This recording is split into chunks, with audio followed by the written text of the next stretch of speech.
What up? What up, internet? It's pandemonium, baby. We got another one tournament season for the Pop Cult Crew. I'm one of your hosts, Mark M.F. Jones, and I'm joined by. This is Niels RY, aka Snake, Snake, Snake. Love that one. And this is Shannon, aka all you had to do was follow the damn train, CJ.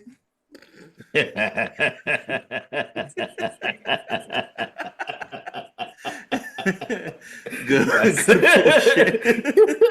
Good pull. Y'all Yo, remember that mention? if you haven't figured it out yet, it's a tournament. It's another tournament, the Pop Cult Crew. This is the Pop Cult Crew PS2 tournament. We have a good one for you guys vote today. We're going to talk about PlayStation 2. We got some games battling it out in the tournament arc like we always do before. And Shannon, you are the architect of this great bracket. And so why don't you get us started and kind of explain what we're doing here today? All right. So the Pop Coat crew, we got together over just deep thoughts. We were burning the midnight oil. There was laughter. There may have been Hennessy involved. But on top of that, on top of that, we wanted to reflect on what are some of the best games ever coming out of PlayStation. So what we've done here, we have created a bracket breaking the game into regions. And believe me, this was a tough decision. Pop crew almost had a couple of fist fights, but we got through it because we're bonded by love and love of the 90s and There early you go. 2000s. So but what we've done when we go through the tournament through our bracket, we've been able to divide up the games into various regions or genres. So that's why as you go through, you'll see there's a commonality between some of the games, and then we'll just see what's the best PS2 game ever.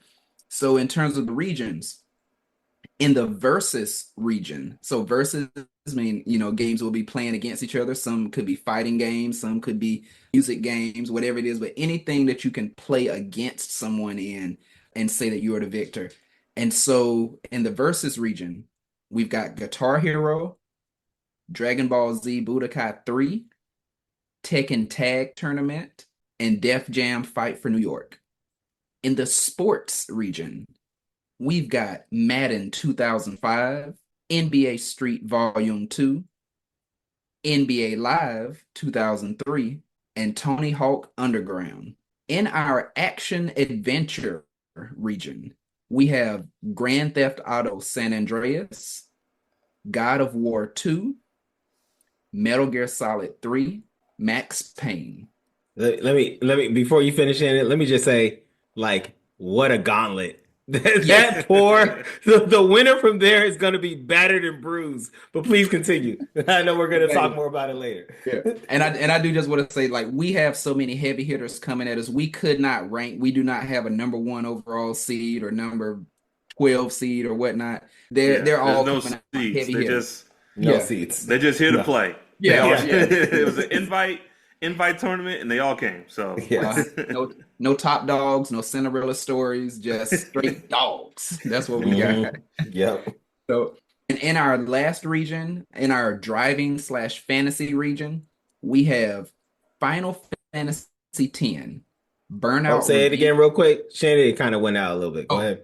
sorry. In our driving slash fantasy region, we have Final Fantasy X, Burnout Revenge, Gran Turismo 3, A-Spec, and Kingdom Hearts. So we have a loaded roster, heavy hitters, dogs just ready to get at it. Niels, take literal dogs. Sora. yes, I'm a Oh my literal dog. goodness. So I'm gonna go over a bit of history of PlayStation. And just before we start, fellas, if y'all have your honorable mentions, get those ready, and then we can talk about our honorable mentions as well. But ladies and gentlemen, members of the pop cult, we're talking about PlayStation 2. All right. PlayStation 2 was released in 2000. It is celebrating its 25th year of greatness, right? It's discontinued, but there's still people out here playing with the PS2. It is still to this day the best-selling game console ever, with over 160 million units sold. Now, I'm going to give a bit of history on the PS2. Everyone in the every host in Pop Cult Crew has owned a PS2. All right, that's first and foremost. But let me go on and continue. So in 1994, the PlayStation came out and it rocked our world. I think they had the demo disc come out with Pizza Hut, and as y'all remember, Pizza Hut reigned supreme. So we all played a little bit of Spyro, a little bit of Crash, and of course a little bit of Metal Gear Solid, and we all fell in love with the PlayStation. All right. And it just so happened to completely beat out Sega Saturn. Sega Saturn. Like they came out at the same time, and then Sega Saturn ceased to exist. What in the world was that thing? Sega Saturn's like, we got Virtual Fighter. And they're like, oh, what else? So Virtual Fighter, we got that. We got Virtual Fighter. Saturn had a strong 3-month run. Oh, yes. And Sonic 3D Blast. So there you go. Let's move on. Poor Sega Saturn. 96. Nintendo came out with N64, and it made a ripple because N64 had some bangers. All right. And then 99, the Dreamcast came out, and we all thought Sega was back for good.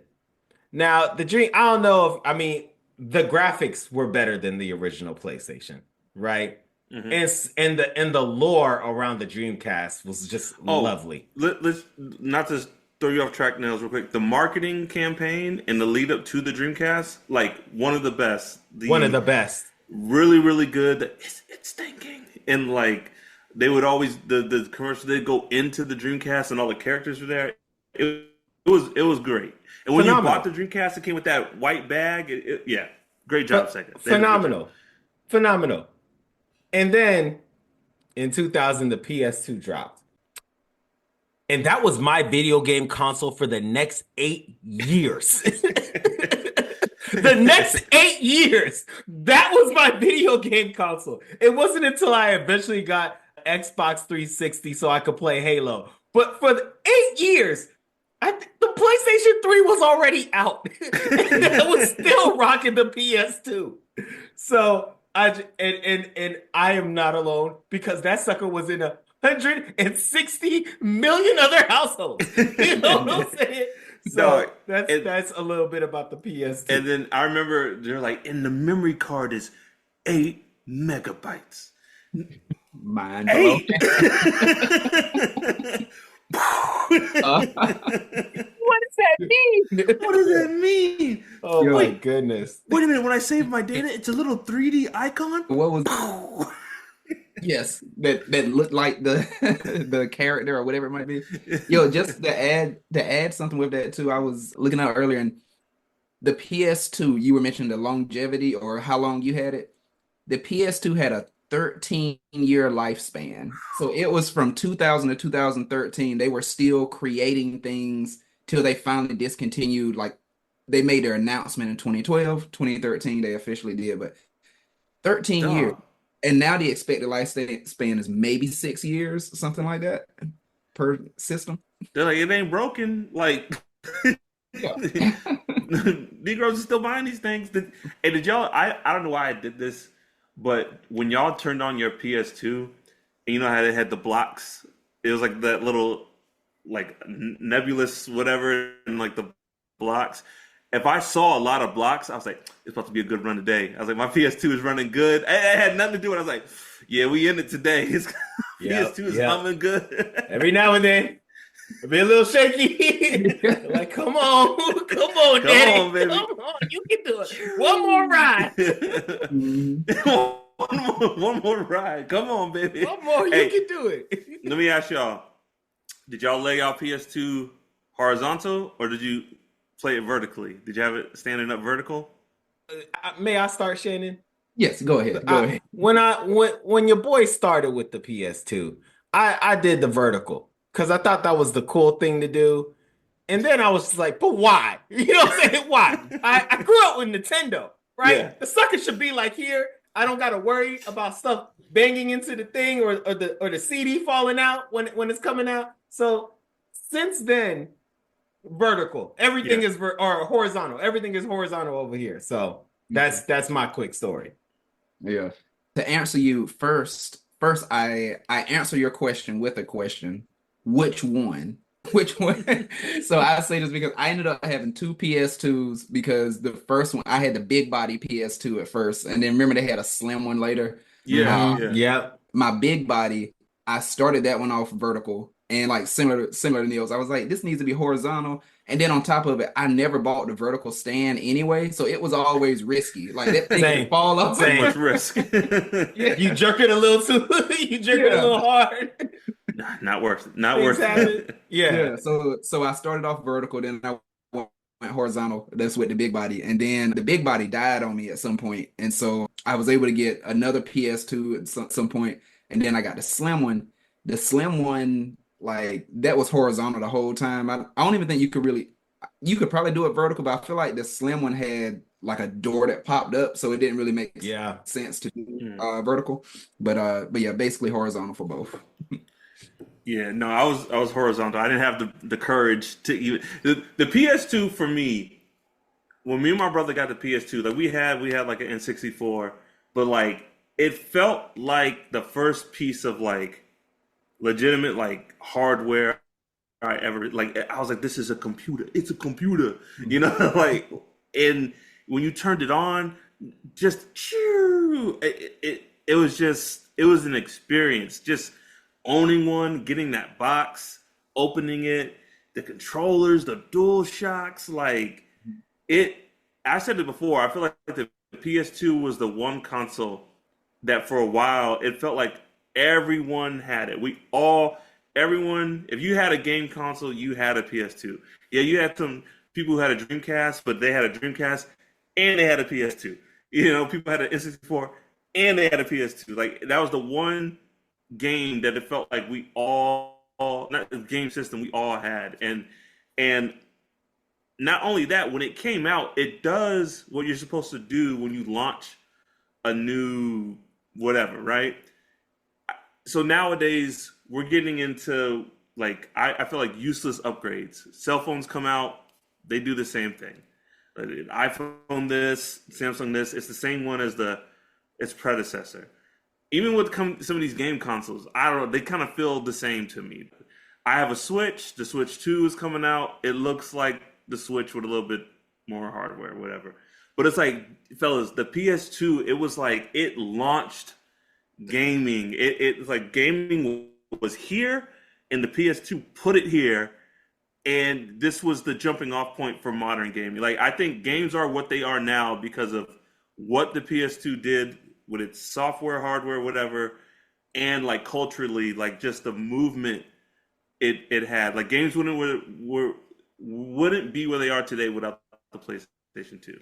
To go off what you were saying, Mark, I'm gonna go as far as to say this. This might be a little biased, but I feel like the PS2 and the PS4 were the perfect consoles. They were like with the marketing, how they came out, as their longevity, everything. So obviously, you said how amazing the PS1 was. We mentioned that earlier. The PS2, like you were saying, it did all the things like a true upgrade. It was whereas the PS1 played a CD, it played DVDs. I think maybe the first console to be able to do that, to play DVDs as well as games. It was backwards compatible. It played Yep. PS1 games and PS2.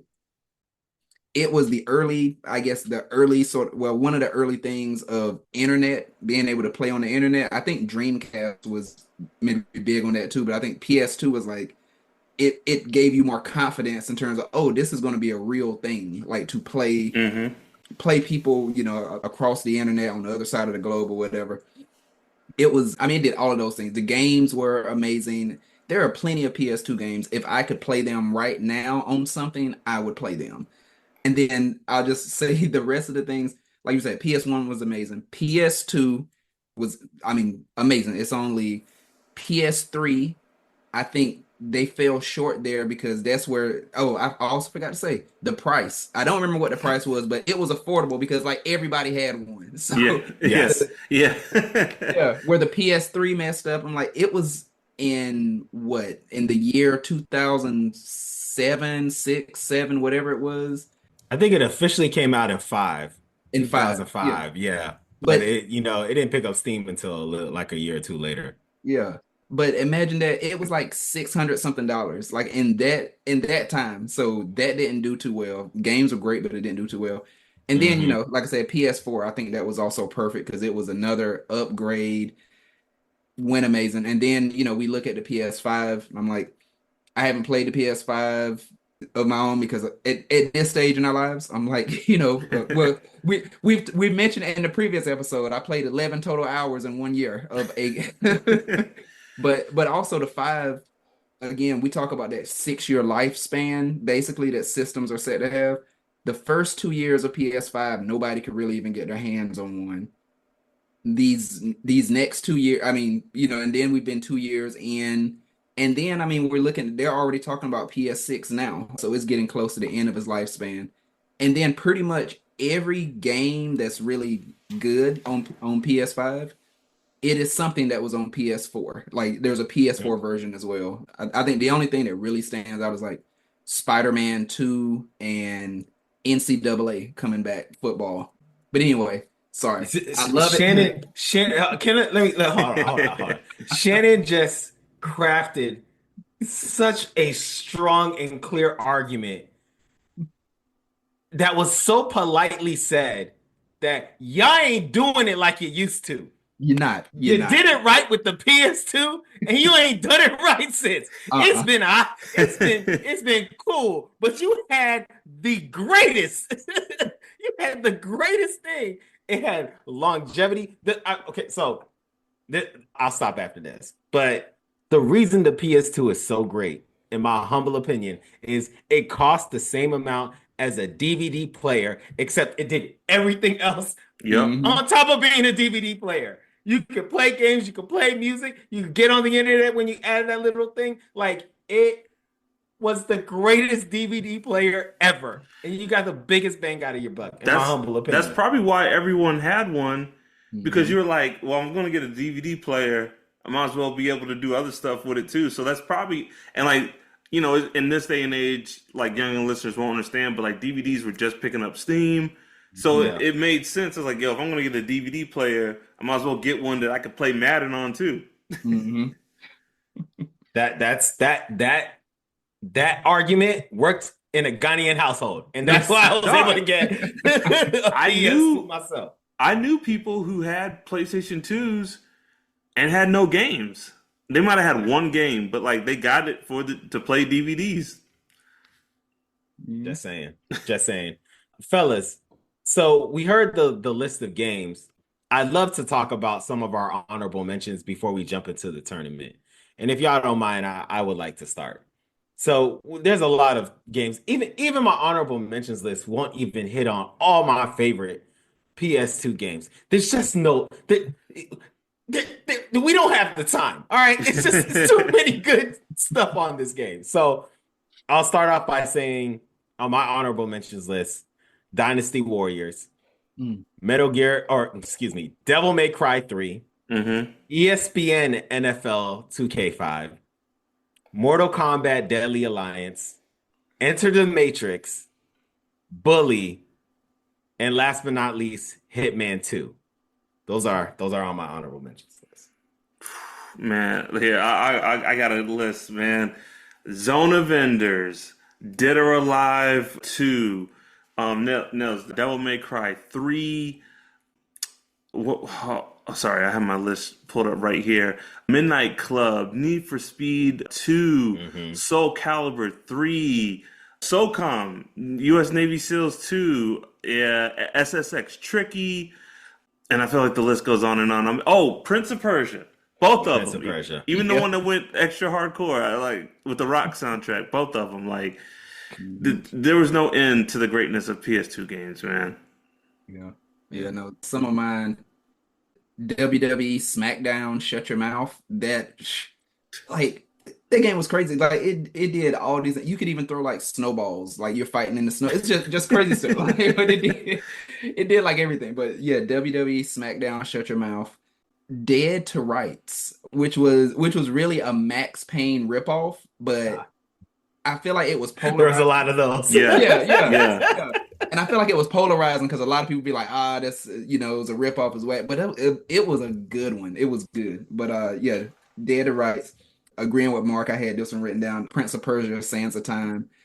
Dad, really just about every Dragon Ball Z Budokai game. Like, we got number 3 in here, but I'm like 1 through 3 were amazing. I really enjoyed those.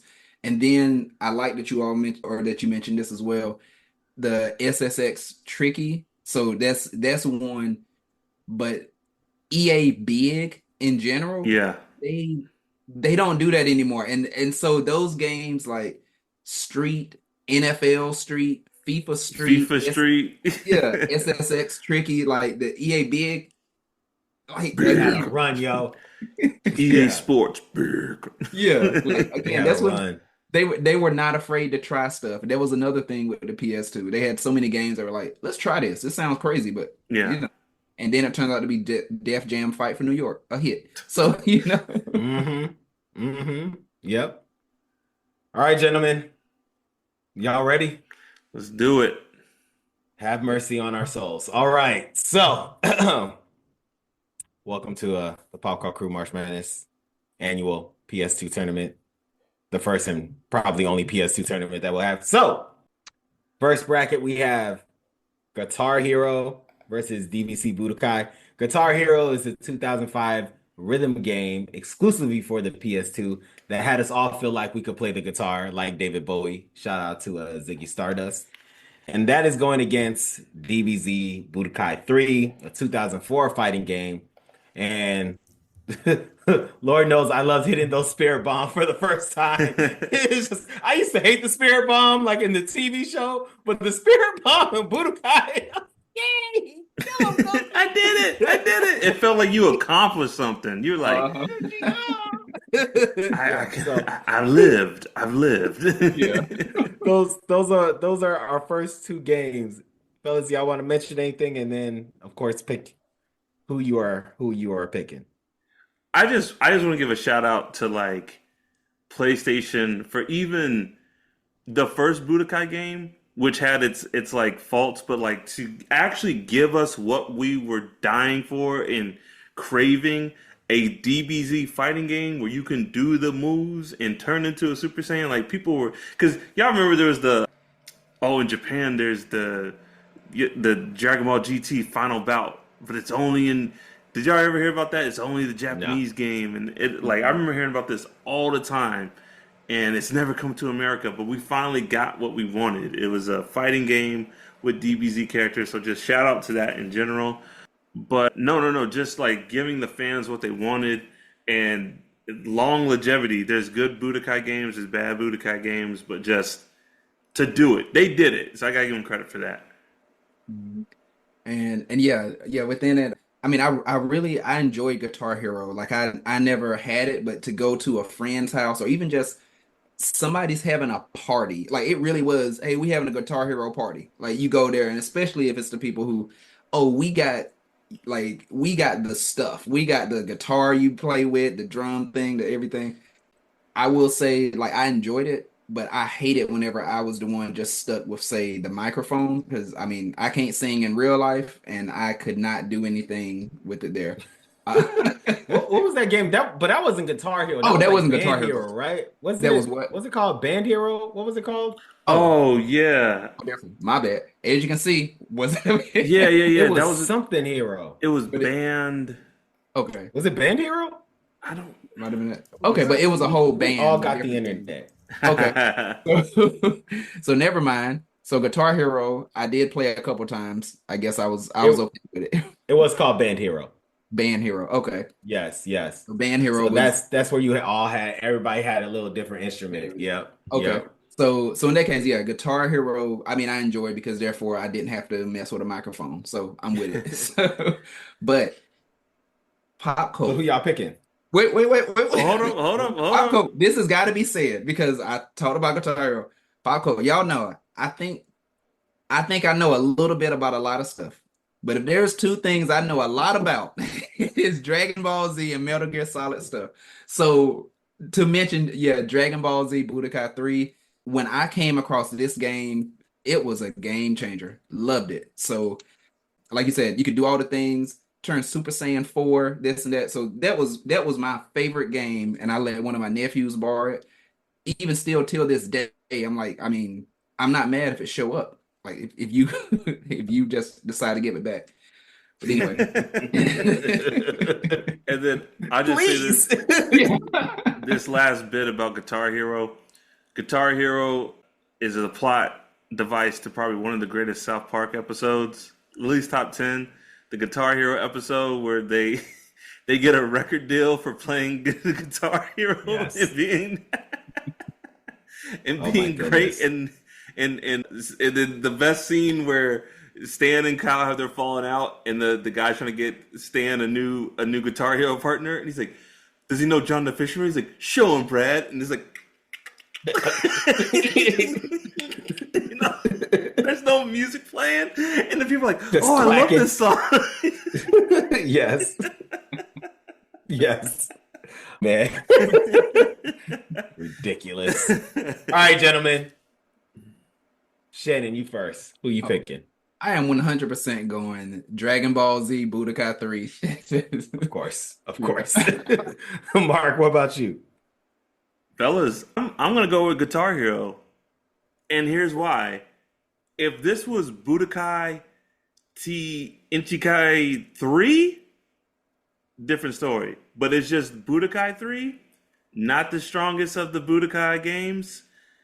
And so I'm going to give it to Guitar Hero just because culturally that was a thing. There was like Shannon was saying, the people had Guitar Hero parties. It was everywhere. South Park episode is based off of Guitar Hero. So I got to give it to Guitar Hero. Yeah, DBZ's moving on. So no shade to Guitar Hero. I love Guitar Hero, and I personally love Band Hero. I would play the bass. That was my role, and I was nasty at it. But Spirit Bomb and the combo, like Piccolo Special Beam Cannon, after he would just like mutilate and like beat you down. No, like It's I kind of said, hard for me to not pick DBZ. It's it kind of hard was for me great, not to do it. but they improved that game so much with the later Guitar Hero sequels. improved too with Band Hero. Guitar Hero 2 is better than Guitar Hero, in my humble opinion. You know, with Barracuda. You know what I'm saying? So look, hey. But we're moving on. Next is Tekken Tag versus Def Jam Fight for New York. Tekken Tag is a 2000 fighting game. It's Tekken's answer to Marvel versus Capcom, where you actually can have two Tekken players go against two other Tekken players. And that is going against Def Jam Fight for New York. It's a 2004 fighting game where your favorite artist signed to Def Jam and randomly Snoop Dogg, who I don't think ever was signed to Def Jam, were fighting to reign over New York with like their alter egos. My favorite character, of course, was Busta Rhymes and his like backbreaking stuff. So, fellas, any thoughts around the games? Yeah, Tekken Tag. I want to say that was the first Tekken for PlayStation 2. For PS2, yeah. For PS2, and it was like, oh man, this is like, it looked amazing for the time, and like you said, it was the answer to Marvel vs. Capcom, and like any other Tekken game, I got my ass kicked every time I played it in the arcade. I just could not, I could not get my hands, like I just couldn't. There's always that little kid who you're like, I'm gonna crush it. It just would just put the work on me, and with their stack of quarters. yeah, right the here. stack of quarters. And so I was never good at Tekken Tag, but I appreciate it. I wanted to be good at Tekken Tag, but just never could do it. And Def Jam Fight for New York, like the specials, dog. First of all, the game mechanics were the same as, it felt like it was playing WCW versus NWO, right? Yeah. But just upgraded. But dog, the specials, when you, I think it was called Blazing. Was Blazing, it called? yeah, Blazing. Mm-hmm. Dog, not Busta Rhymes. Redman had this one. He'd pick you up. He'd punch you in the In the in the nuts. crotch, Yes. Yes. and he throw you on the ground, and then he kick you. Kick you in the butt. Yes. Yeah. Yes. They were brutal. They were fun. Hey, am I misremembering? Couldn't you throw someone in front of a subway on one level Yes. and kill? Yes. Yeah, like Yes. they don't make them like that no more, man. No. They do not.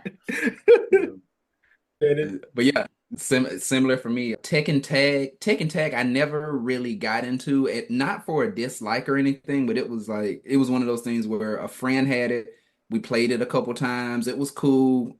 Didn't play it enough to get good.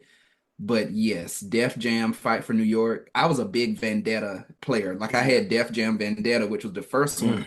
Loved it. Oh, Yeah, just yeah, love yeah, Chef's Kiss, and like you're saying, that's when they were willing to try things. Like I mean, now do we have any game that's going to be here are musical artists or here's something else and they're in a fighting game it'd be or even YouTube influencers or something like yeah, TikTok stars. or even something like here's a singer you like and they're a secret character on a basketball game. Like we don't even have something like that, you know. But I personally would like to see Tony Baker fight randomly in a video game. That would be intriguing to me. I would enjoy that. with the Go animal, figure. with the animal voice. Yeah. Voiceover. But no, I loved, like I said, I really played Vendetta more, but I mean they were basically one and the same. It was just Fight for New York was just upgraded, more characters, you know, some things like that. But I love the game. So yeah, Fight for New York had like an actual story, mhm. and then the villain from Vendetta was actually kind of the protagonist for Fight for New York. It was like like after you beat him in Vendetta, he's trying to build his empire back. So it was tight. But I gotta give a shout out to Vendetta. The best player in Vendetta is Joe Budden. He had a crazy special. He looked cool. He had this red, I think like Def Jam hoodie, and in his opening. To this day, I quote it, "I'm gonna smack your head off your shoulders." Just. It's the coolest thing that Joe Budden ever did. Yeah. Def Jam Vendetta. I kid you not. I kid you not. It is literally the coolest thing he did. I don't know much of what he's done after that, but he was dope in Def Jam Vendetta. Mood music. Yeah. Shout out to our mutual friend. Yes, our mutual friend is punching the air right now. He's got cooler things besides Vendetta. No, Respect mood music. No, he hasn't. All right, gentlemen. So what you picking? Dog, Fight for New York. Yeah. It's not Same. even Is it unanimous? Unanimous. Def Jam. Awesome. Okay. And I will just name, I mean, my Tekken Tag experience, Mark, it was just like you. I didn't really play too much Tekken Tag on PS2. Like, it was more so at the arcades, and I would just get mercilessly killed by it, like a kid 4 to 5 years younger than me. And, like, they weren't trying with me. And it was just like chewing gum, looking around, like, whatever. Anyways, Def Jam's going on. So, we're moving on to what did we call this region? The sports region. Sports region, yes. And the first game is Madden 2005 versus NBA Street Volume 2. Madden 2005 came out in 2004. It is a football game, the quintessential series of football games. And I mean, the big thing for me was this one beat the Madden curse, in my humble opinion. And this might be, I think this is my favorite Madden game of all time. I think I bought like the limited edition, like this came in like a silver case. Yeah. I was like, I went to GameStop, Mark, our neighborhood GameStop. Yeah. I went to that GameStop like at some ridiculous time. It was either 11 o'clock at night or 6 o'clock in the morning just to get this Madden. And literally, that's what I did for the rest of the day. That's Madden. What's funny, same thing, and I'll go real quick because I don't have a lot more to say than that. Like, it came in the silver case. You know, I do think this was the first Madden in a couple year span where they got rid of the rap song intro.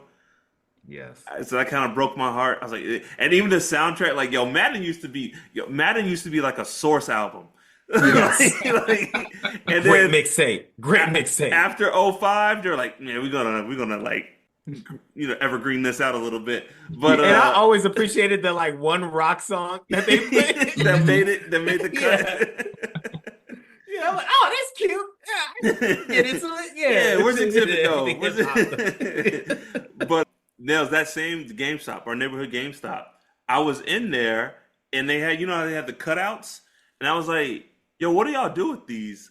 And he's like, "Well, after the game drops, we throw them away, just for the promo of the release." I was like, "Can I have this?"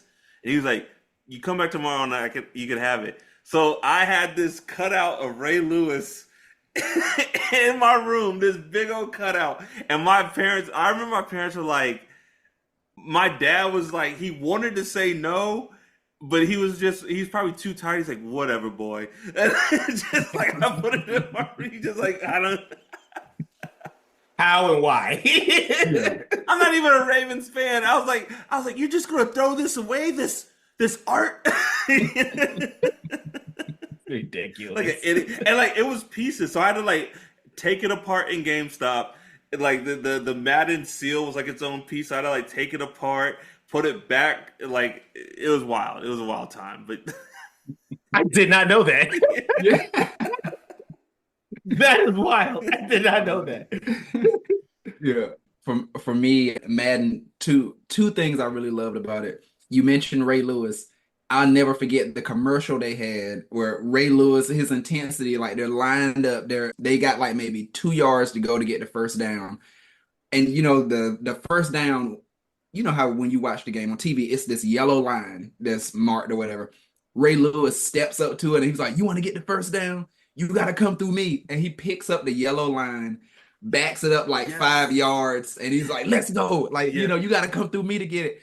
That was and it was so Ray Lewis, his intensity. I was like, I love that. So that was, to me, that was just like a great marketing. It added to the intensity. And then the other thing about it, like I really enjoy Madden. I just played a bunch of the Maddens, but this one, I think I didn't, aside from that commercial, and I knew, okay, Madden's coming out and it's going to be great, like always. I didn't really know about the hit stick yet. And so that's when I got introduced. I played my cousin. So me and my cousin, we playing Madden. Okay, like normal. And he was like, "Yeah, let's play Madden 05. Cool, just got that." We playing it. And I like do a little juke. And then I'm running up 1-on-1. He hit the hit stick. My dude, bow, Rob. He fumbled. The way he got hit, I was like, "What happened?" And he said, "Welcome to the hit stick." Oh, what a way to learn about the hit stick. Oh, bruh. I didn't know the feature existed. And I was like, "How you do that?" That would have hurt my feelings, bro. The hit stick, it was a skill because it can make or break you, baby. Yeah. If you knew how to like use the hit stick, you was gonna get that fumble. Like that was before, this was an era where game mechanics were kind of out of control. And so like if you found that one niche move, it was a wrap. And the hit stick was that. Like your person was either getting injured or they were coming out the game for like a quarter or two, or it was a fumble. If you got hit with the hit stick. And I never got it down. Could never do it. Even when there was like a dive in the middle, I tried to hit stick and it just randomly fly to the other side. Like I never could figure it out. The most heartbreaking thing is when like someone would use the hit stick against you, and then y'all remember like the players. So like the players, you'd get hit and then they'd get up and reset, but that one player was still on the ground. You're like, "Oh no, get him!" You're like, "Oh, Michael Vick is out the game." You're like, "God damn." And it's like 98% of the reason you pick the Falcons. Yes, yeah. I'm upset. I'm very upset about this. Okay, flashbacks. All right, and that is going against NBA Street Volume 2. Came out in 2003. I think some of the cool things about this game, one is that it had 3 versions of Michael Jordan in this game. Yep. And there was no such thing as goaltending, so you could legit just be at the basket and like if you could like just grab the ball and then you would get cool points for it. So man, and of course the soundtrack, like it started off with "Reminisce Over You." So like, yeah, it's an amazing game. What do y'all think about the game? I've heard arguments that NBA Street is not only one of the best sports games. NBA Street 2 is not one of the best sports games ever created. It is in the contendership for best PS2 game of all time. And I'm not saying I agree, but I'm listening to that argument. I'm like, okay, you don't sound crazy. Let's hear it. Man, I had so much fun with this game. Like just like playing it like by yourself, I played with my brother, and this was hype. We talked about and one, street ball videos, the bootleg DVDs, and like just to your digital character. Oh, I broke his ankles. That was me. I did that. Because in real life, it ain't happening. But today, that was me. So it was just a great experience. Great characters, great design. Where it was exaggerated. People's like arms a little bit long, hands a little big. Great courts. Do y'all remember? Like I remember my favorite court. I think it was like a Chicago rooftop court or something like that. Mm-hmm. And you would go around playing different courts, and that was like you said, just the goaltending, just like nope, just no points. And the great soundtrack. Nah, man, it's one of the best. It's a classic. Yeah. It also had the crazy what was it? Maybe it was like the game breaker or whatever thing, but I remember when it'll be like sparkling all around. Yes. You move. But I think it also had that so that game breaker, which was crazy, and then the other one too, where I think if you did a shot instead of it being like, oh, I got 3 points, it was like a 5 or 6 point swing. It took 2 or 3 points away from you and then gave me 3. So some crazy point swing. I was like, whoa. But yeah, no, I love this one. I played this with my cousins and nephews a lot, and I would say, for some reason, as we talk about this, it just makes me think of Shep from Above the Rim. I'm like, this was designed for him.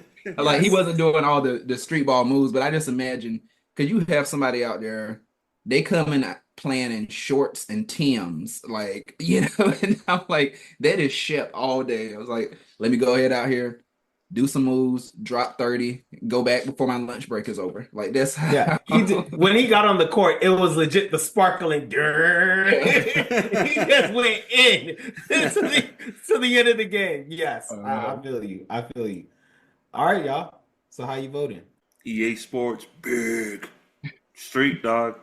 You going with Street? I'm giving it to Street. Like, yeah. Shannon? Yeah, as much as I love Madden, I played many Maddens throughout my time, but NBA Street Volume 2, it was last of a dying breed. So yeah, I go with Street. Wow, I picked Madden, and I love NBA Street, but I picked Madden because it's Madden, and all of y'all, I know y'all have played so many hours of Madden. We could all have PhDs in Madden, the hours that we played. How dare you? How dare you? I don't believe you. But I love NBA Street, so I'll leave it there. Let's keep it moving. All right. Next game is NBA Live 2003 versus Tony Hawk Underground. NBA Live 2003, Jason Kidd on the cover, came out in 2002. I think my team was the Raptors because I think Vince Carter was still on the Raptors at that time. So that was my team. And that is going against Tony Hawk Underground, which came out in 2003. And if we want to be honest, this was just Grand Theft Auto with the skateboard. Like that's what Tony Hawk Underground was. Yeah. So it was cool skateboarding, but it was Grand Theft Auto with the skateboard. Yeah. So. Yeah. Nah, 2003, Kid on the cover, Fabulous on the intro song. Yeah. Mm-hmm. Are you kidding me? Like, I think Joe Budden's Focus was on the soundtrack, which that song was everywhere. Like there's a podcast, I can't remember the name, but it was literally about how Joe Budden was supposed to be the truth and he was supposed to be the next big thing on Def Jam, and it just reminded me that Focus was everywhere early 2000s. That song, commercials, NBA, everywhere. But now, as you said, the Raptors were your team, dog. The Magic, because Tracy McGrady was literally unstoppable in that game. I remember they had the little icons at the bottom of your player for what they were good at, and T-Mac had the little shoe with like the lightning bolt on it and the 3. And bruh, I'm telling you, I would go on like 30-0 runs because of Tracy McGrady, dog. 3, dunking it. Like he was unstoppable in that game. And in real life. Dog, well, hey, we always joke, that's why he went to the Magic, because his cousin, Vince Carter, give me the ball back. he wanted to play. Yes. I'm leaving, man. Every time T-Mac wanted to shoot the ball, Vince Carter, give me that back. Yep. Exactly. Yeah. So live 03. So I remember I was playing, like I played basketball at the time for the school, and I remember I feel like most of their soundtrack, because our coach would let us pick, obviously they're going to be like no cursing, this and that, but it's like they'll be like, okay, you get to pick some of the songs that play when you come out and when you're warming up. Like, so we got to pick some of those. It was basically, hey, play the NBA Live 03 soundtrack. Like that was pretty much. It came with a disc, right? Yeah. Yes, I think it came with a disc. Yeah. And so that was really, it was just that. And to be real, we were talking about Def Jam Fight for New York. Basically, any character that you played with there, you could just listen to their music on Live 03. Hey, no fool. Yeah, that's real. That's hilarious. That was really it. And so, but yeah, Live 03, it was amazing. I don't quite remember who my team was. Like, it was probably the Lakers because Shaq, Kobe, all of that during that time. But with that though, the game itself was great, but that soundtrack was something else. Like it had, Yes. I was looking up, it had everybody from, I think it had Jess Blaze, Freeway, you mentioned Fabulous, Joe Budden, No Good, Snoop Dogg. Like it had everybody on that soundtrack. Like, has there been a video game soundtrack that went, I don't know, 3 times platinum or something? Like I feel like that would. Madden has some competition. Oh yeah, Madden. I don't know if it's as good as that one, but Madden has some bangers. Yeah. Madden has some bangers out there. Yeah. All right, John. Oh, one last thing about 03 and then about Tony Hawk. So 03 was right before, fellas, I feel like they started getting really serious with game mechanics in sports games, where there was still a little arcade kind of feeling where you could go, like I said, I could go on 30-0 runs. And then around, I feel like when the ESPN games came out, they're like, this is realistic and they're going to bounce pass and da da da. And like, they're going to actually have defense, So that was another pill. It was in that era of like where these games were still games before they became almost like simulators. And then with Tony Hawk Underground, all the Tony Hawk games, that I think at this point there was like, maybe 5 or 6 regular Tony Hawk games before the Underground series came out. And this was like a big answer to like Jackass was huge. The Bam Margera show was big, which I loved. I remember I loved the Bam Margera show back in the day. And it was just like, let's make those a video game. And like we'll throw Tony Hawk into it. It was great. It was good. I don't know where I put it with all the Hawk games, but it definitely was a staple when it came to PS2. But let me tell you this. Your boy loves some Tony Hawk games though, man. Tony, oh my goodness, I love those Tony Hawk games. Like I ain't never skateboarded in my life, but please believe I would be hitting all them tricks, man. Oh my goodness. That man, I don't know what deal he made with who, but good for him because those games were so much fun. They were a lot of fun, man. Anyways, y'all, what y'all picking? Oh, I was just gonna say real quick. That was that. I feel like that piece where you could see maybe like hip hop heads and cool kids, and then skateboarders. They're like shaking hands in unison, or whatever. That was it. It was like that sort of melding of the cultures. Because you had plenty of black kids who like, we ain't touched a skateboard, but they're like, hey, y'all trying to play Tony Hawk sticks too. Yeah, absolutely. All right, y'all. For this, I'm going with live, man.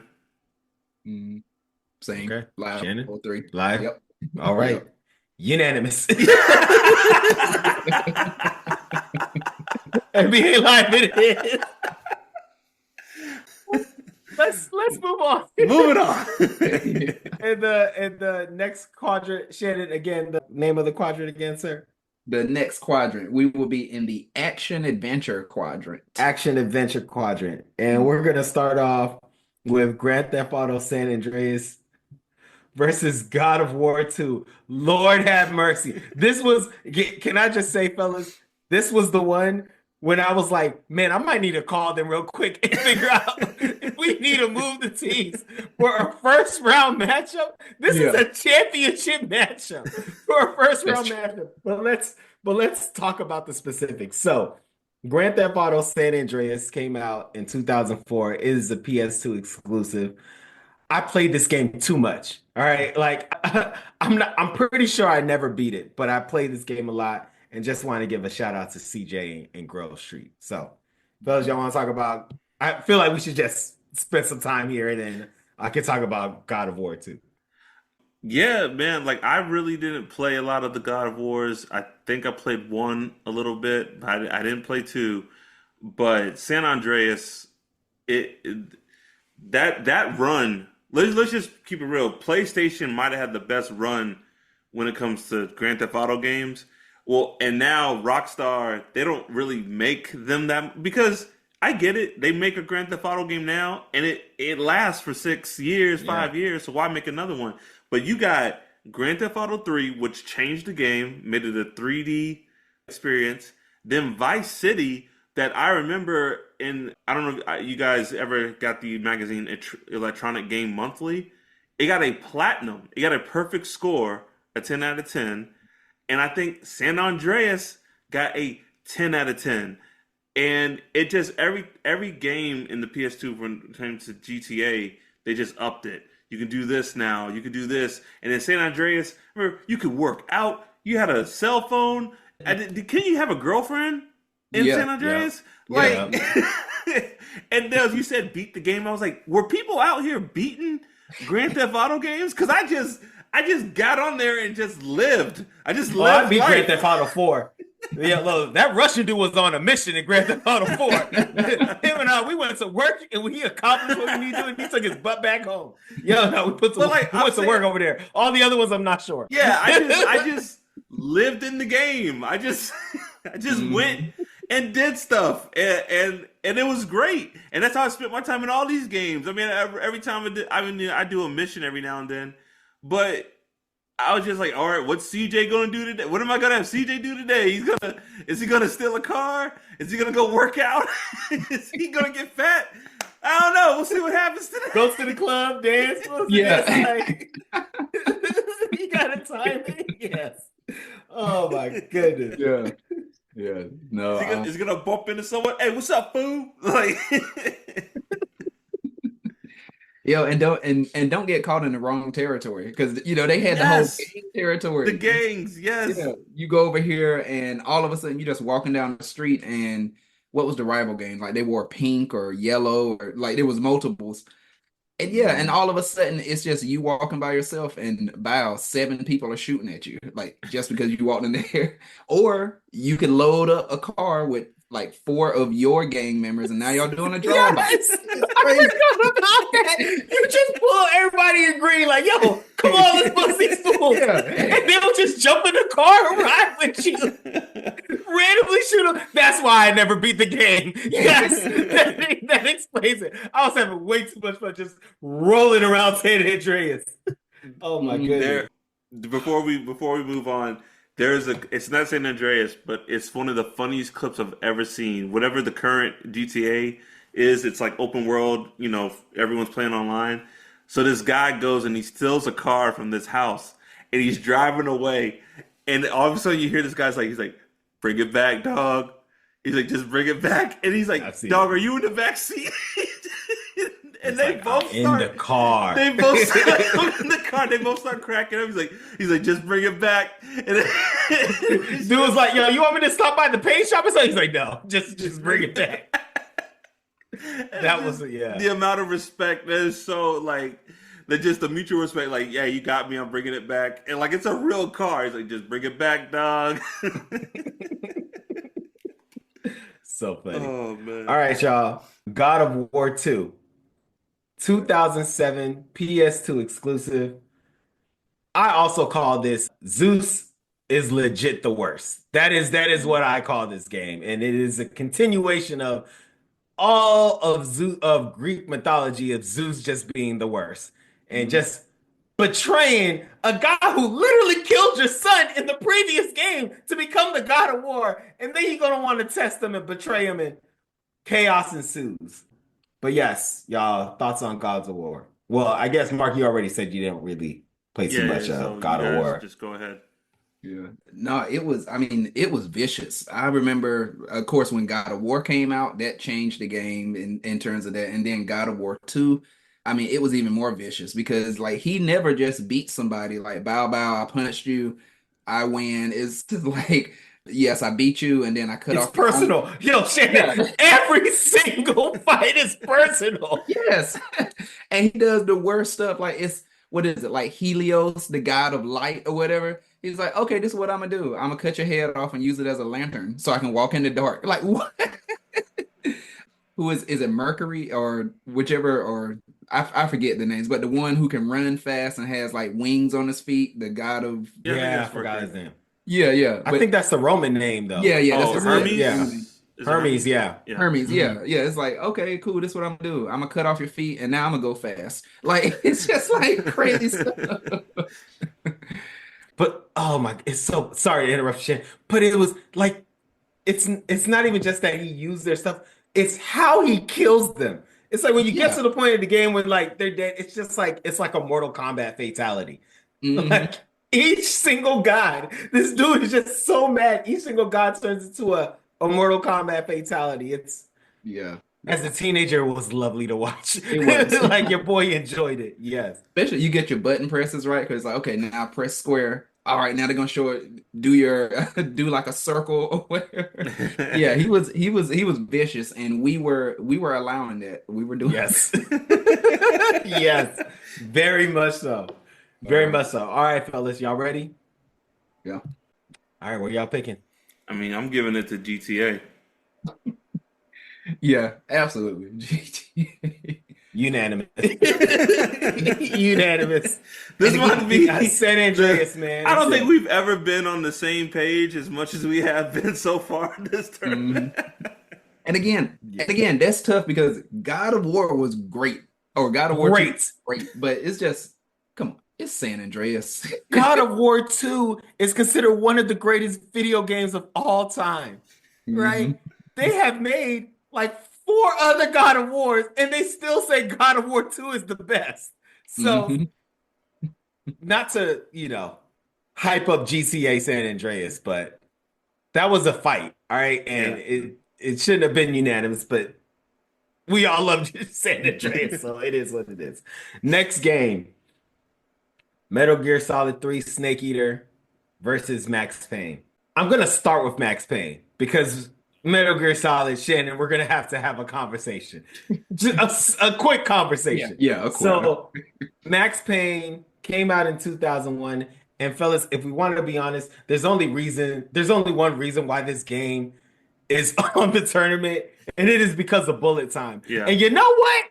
That's a good enough reason to be in this game. It's only here because of bullet time, and it only needs to be here because of bullet time, in my humble opinion. Yeah, Max Payne. There was other PS2 games after Max Payne that did the bullet time and probably did it better. But when it came out and when we saw it, we were like, oh man, bullet time. But fellas, I'll tell you this. After the first 30, 45 minutes of enjoying bullet time, man, that game is boring. No one talks about it. That once you get over the allure of bullet time, and it's like, what are we doing here? Like, can I get some color in this? Can I get something going on? It is not the greatest. But Mark, I gotta say, And for some foolish reason, the next Max Payne will come out, and it's the same thing. We're like, oh wow, I want to check this out. And then you fall in love with Bullet Time, and then all of a sudden you're like, yeah, Yeah. that was fun. And the thing was, cool.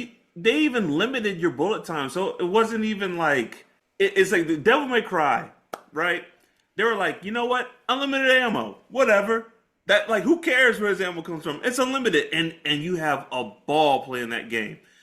Max Payne, they're like, oh, you can only use bullet time for a certain amount of time, and then I don't even remember how you got it back, but I remember like you had to do something to get it back. I'm like, you take the only fun thing about your game, you're like limited me to doing it. And like, I don't know, man. I was bored after a while. And then there was no reason to have Max Payne's just a guy. He's just a person. He don't got no powers. They don't live in a fantasy world. They're just bullet time. Why not? The Matrix is hot. Let's put it in our Because he's game. nice. Because he's nice like that. Every now and then he can slow down time and when he shoot did people. And when he did it, I mean, it was a mess. It was like bullet time. You see, and I feel like he never bullet timed and shot somebody in the leg. It was headshot, slowed. So he made sure. I mean, I think the bullet time amped it up as well. It was amazing. And yeah, the fact that it increases accuracy because he wanted to shoot people between the eyes, and he did that with bullet time. Sorry, Shannon. I'm yawning thinking about Max Payne over here. Well, I know where Mark's gonna vote. So let's go on to the other one. Metal Gear Solid 3. Okay. Metal Gear Solid 3 came out in 2004. This is probably my favorite PS2 game ever. All right, I'll be honest. And look, I still am very fair with my rating. So just because it's my favorite doesn't mean I'm just gonna vote it across the board on everything. This is the origin story of Big Boss. All right. This happened 31 years before the events of Metal Gear.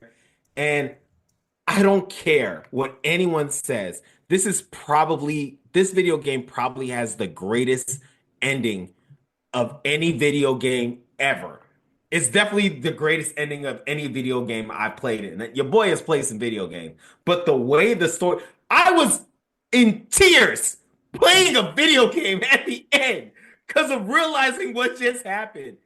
And the start of this character that I mean, the story's too complex for me to explain it right here and now, but like the origin story of the guy who is so demented, the things that he does in every single game and the stuff that leads to it, and you see the origin story and you're like, I get it. I get it. Like, wow. I completely get why the Metal Gear Solid franchise is the way it is. It's because politics and war are terrible. That is the answer to everything.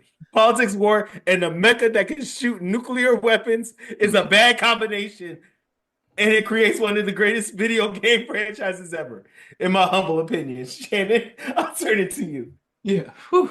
Yeah. I'm gonna try to condense. So we know how I feel about Metal Gear Solid. And so yes, it's when I played it and in a previous episode, I told how I came across it. Like it was meant to be because I was taking classes during summer school, just like and for some reason I decided to go into our student store. I was like, let me get a cheap DVD over here, like something to do as I'm chilling, throughout the day because I'm taking like one class during the summer.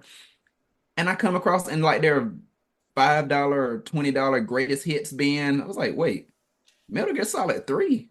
They got a 3 now? Because mind you, in college, I mean, I feel like yes, we're getting to do stuff, have fun, play games, this and that, but I wasn't as on it then because of college. And so to be like, that was meant to be. So I came across it in like the greatest hits bin or something. I was like, all right. And yes, I got an A in my class, okay? But when I wasn't studying it in class, I was playing Metal Gear Solid 3 that summer the whole time. Yes, it had everything from the characters, the story of his origin, I mean, not even just his origin, but Revolver Ocelot. You're like, yo, that's how he was when he was like a young dude. You've got so yeah, it had everything. I'll stop there because I know I'm gonna keep talking about it. But Metal Gear Solid 3, love it.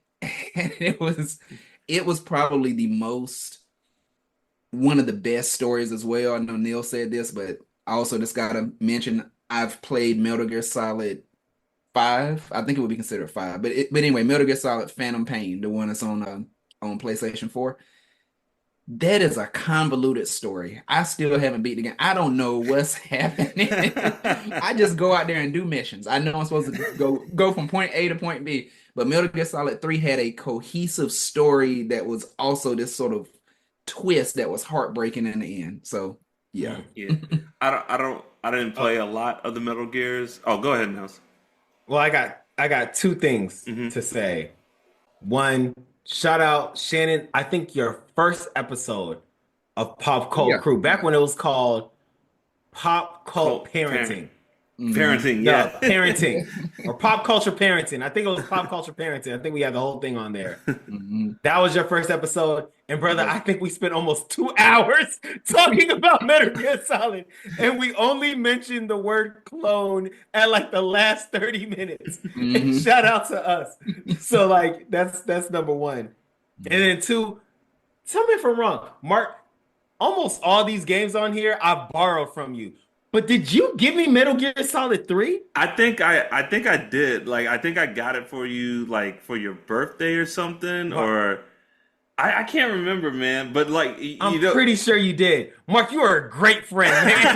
Because look, he gave me that game and he didn't see me for like a month. Yo, that's so funny. Yeah, because this is what I was gonna talk about. So Shannon, I can't remember. Maybe I got it for Nels, but I remember. Like me and Nels didn't live far from each other. I remember I walked over there, and I knock on the door, and I hear Nels say, "Come in." He didn't even answer the door. He's like, "Come in," and so I walk in. This dude's on the couch, laid out, playing Metal Gear Solid 3, and so I sit down. I'm like, "Yo, what's up?" He's like, "Hey, what's up?" Blah, blah. I was like, "Oh man, this is tight." Like, and he's like, "Yeah, yeah." And then like he stops talking and just starts playing. And I sit there for about 5 minutes and I'm like, he ain't getting up. And so I'm just like, all right, dog, I'll see you later. And like I left and like I feel like for at least like 3 weeks I never saw Nels again until until he was done with the game. Yeah, I was Snake. All right. I had missions to solve, right? Like I wasn't insulted. I was like, happening. I was like, he's doing something. He, all right. Yeah. I see you when I see you. Yo, but Shannon, that's probably easy to believe on your end, right? Yeah.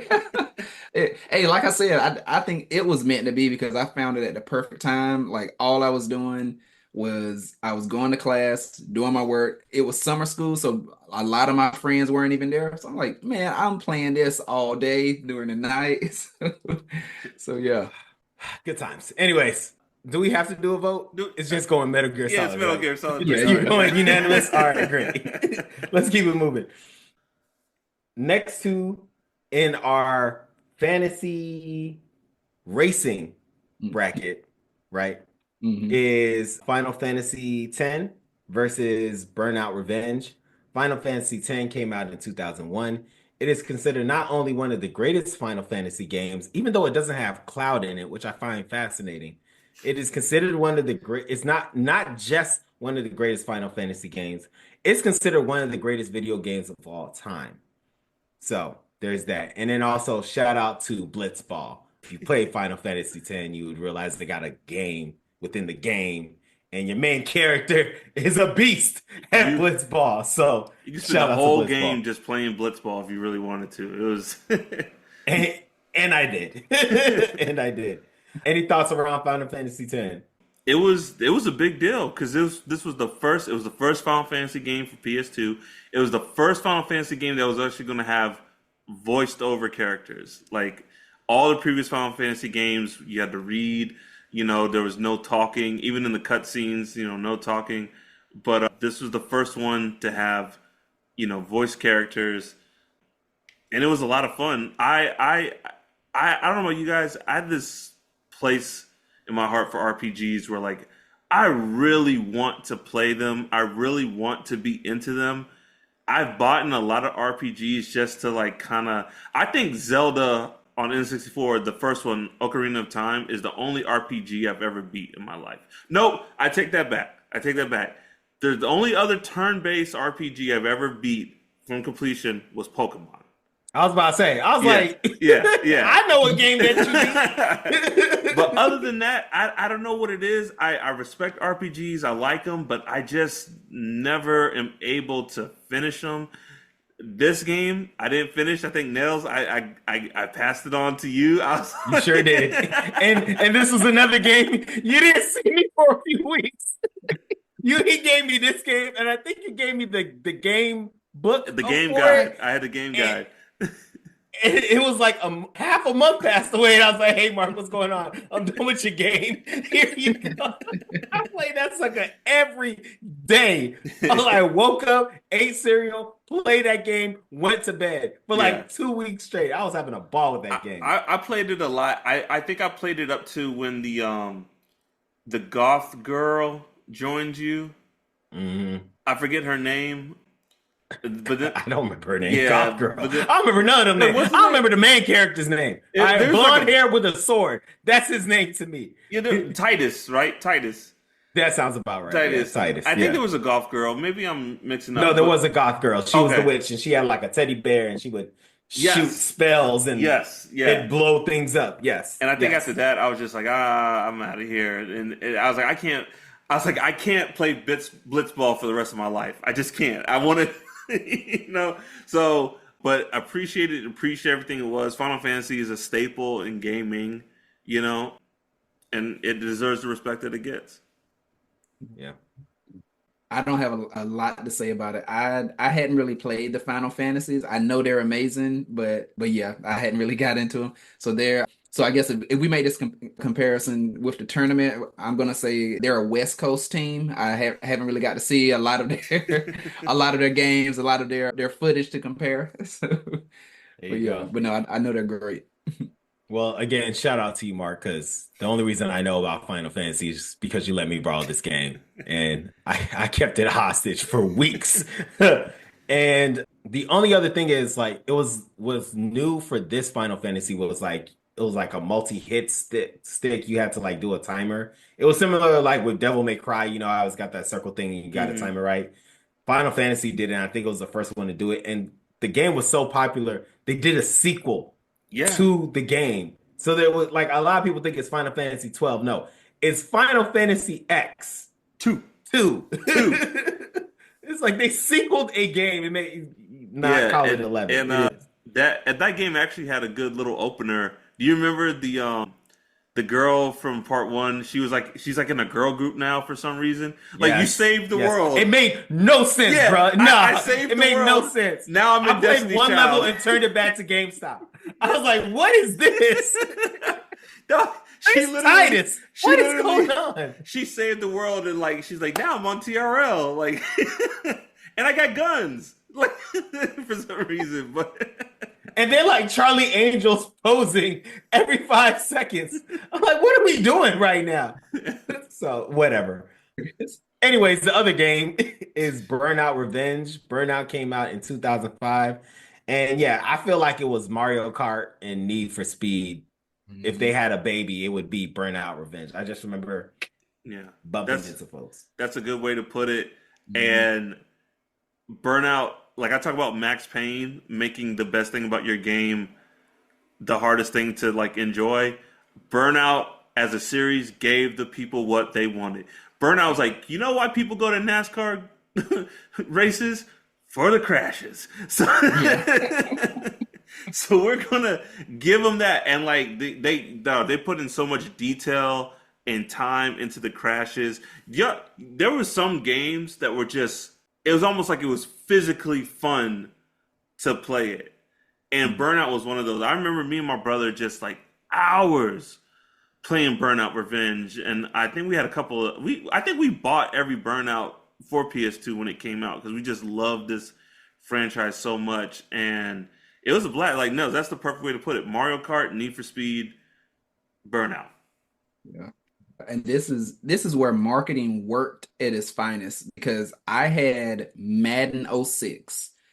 If you had Madden '06, they had a demo of Burnout Revenge in there. And so that's how I even heard about it. I wasn't really familiar with the Burnout franchise, but you could play Madden '06, of course, but then at like the start screen, it'd be like, or you want to play a demo of Burnout Revenge just before you do Madden? Sure, did that, and it was amazing. I had not played a game. I mean, the way, like you said, the way it married the two. Like, yes, I played like Mario Kart and some of those, but the way it married those two, like you said, is like a marriage of Need for Speed and Mario Kart, and the fact the crashes, as you said, yes, crashes meant something, but they had a whole race that you could choose, or like I guess, a event you could choose where the object was not to race, it was to actually crash and how much damage can you Damage. cause. Yep. Yeah, Yep. it's like fly up, drive against traffic, hit some cars. Okay, you're hitting cars. Oh, now a gas tanker is coming by. Okay, detonate now. Like, it's like it was meant to do that. And then even on top of that, I think the other thing I loved about it was you could, as you were saying, like your crashes, you could time your crashes. So say if you did crash, your car is totaled, it would go slow and you could see, oh, other people are coming, and now I can detonate my car and it's gonna blow it. And that would give you, and then you would be respawn with extra boost. Yeah. It was Final Destination 2, the video game. You Yes. know, like Yes. Oh Yeah. But no, I, man. I loved it. All right, y'all. Voting time. Who's moving on? FFX, Final Fantasy X. No surprise for me, Burnout Revenge. And Final Fantasy is moving on. Yep. Sure. You knew that was going to happen, Shannon. Yeah. And then the last game, or at least the last game in the first round, is Gran Turismo 3 versus Kingdom Hearts. Gran Turismo 3 came out in 2001. It is a PS2 exclusive, and it is the quintessential racing game. Like, I actually remember playing Gran Turismo in the arcade. I think it's probably like my last hurrah on arcades. Like, I remember Gran Turismo. I don't even know if it was 1, 2, or 3, but I feel like they just called it Gran Turismo and updated it with each game that came out. And that's the best racing game I've ever played. So yeah, and then I just start doing racing in all these other games. Like, if I don't feel like racing, I go to Grand Theft Auto and race there. You know what I'm saying? So yeah. Anyway, that's it for me for Grand Theft Auto. Or excuse me. Look, I already Freudian slip for Gran Turismo. What about y'all? Yeah. I feel like it was, as we were just talking about Burnout, it feels like it was the opposite of what Burnout was. Whereas Burnout was this crazy thing of driving fast, explosions, crashing. Gran Turismo 3 was this refined, sleek, basically simulation of driving. Like, this is how this car would really drive under these conditions, get your right tires, get your car set the right way. And I mean, and yeah, it was a beautiful piece of machinery, if you could say it like. So yeah, those are the things I remember about it. Just really making sure that, yeah, it's like if you really raced a car, this, I guess, is how it would be. You want to have the right tires, the right type of setup, the right conditions, and crashing does not gain you anything. Nels, when you told me that Gran Turismo 3 is the best-selling PS2 game ever, that blew my mind. And then when I thought about it, I was like, that makes a lot of sense. Like, that makes a lot of Mhm. sense. It's a simple enough game that everyone can get into. Everyone loves cool cars. I remember Gran Turismo 2, like the Gran Turismo 3 was a hit, but I think part 2 was a cultural phenomenon. Like, I remember hearing about that game, seeing it in magazines, seeing demo discs for Gran Turismo 2 Mhm. everywhere and Just a stuff. lot of those. Yeah, Yeah, absolutely. and so I mean, it makes sense why 3 was so popular. I enjoyed it. It was fun, but then like I am not a sim guy. I like give me a Burnout, give me a Mario Kart, give me a Need for Speed. I can appreciate it, like all the mechanics of it, but like I don't play video games for the realism. I play them for the fun. So I appreciate it, but wasn't one of my favorites. Go. All right. Kingdom Hearts. Kingdom Hearts came out in 2002. It's a PS2 exclusive. And Mark, shout out to you. I feel like this was a test in our friendship. I think you're like, I wonder if Niels is as nerdy as me. Mark gave me this game. Did you? I think you actually gave it to me. I don't even think you let me borrow it. No, I think it was mine, and I I got to a point where I was like, what the hell is going on? Yes.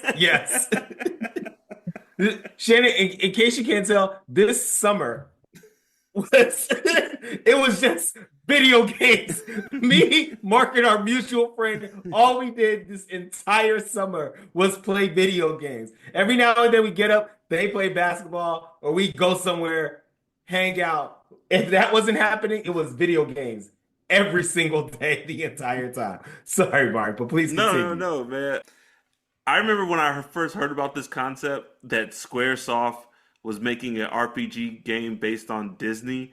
I was like, what? Like, that's stupid. And I gotta admit, it's a perfect blend. Like, they did really well. The Disney worlds as like worlds, Donald and Goofy, Sora, help! You know, Sora, come on, Sora, come on, get Sora, Sora.